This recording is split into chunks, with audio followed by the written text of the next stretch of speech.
સૈફ અલી ખાન પર છરીના 6 ઘા ઝીકી દેવામાં આવ્યા અને થઈ સ્પાઇન ઇન્જરી. હાલત તો હાલ સ્થિર છે, પણ સવાલ એ થાય કે હુમલો કરનાર શખ્સ છે કોણ?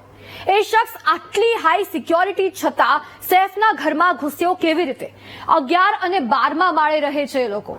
ત્યાં સુધી કોઈએ તેને રોક્યો કેમ નહીં? શું કોઈ જાણભેદુની સંડોવણી છે? શું કોઈને મળવા આવ્યો હતો અને બાદમાં રૂપિયાની લાલચ જાગી ગઈ અને હુમલો કરી નાખ્યો? 1 કરોડની માંગણી કરી હતી એણે. સવાલ એ પણ થાય કે બાંદ્રા વિસ્તારમાં કાયદા વ્યવસ્થાની સ્થિતિ કેમ કથળેલી છે? બાબા સિદ્દીકીની હત્યા સમયે પણ આવી જ રીતે સવાલ ઉઠ્યા હતા.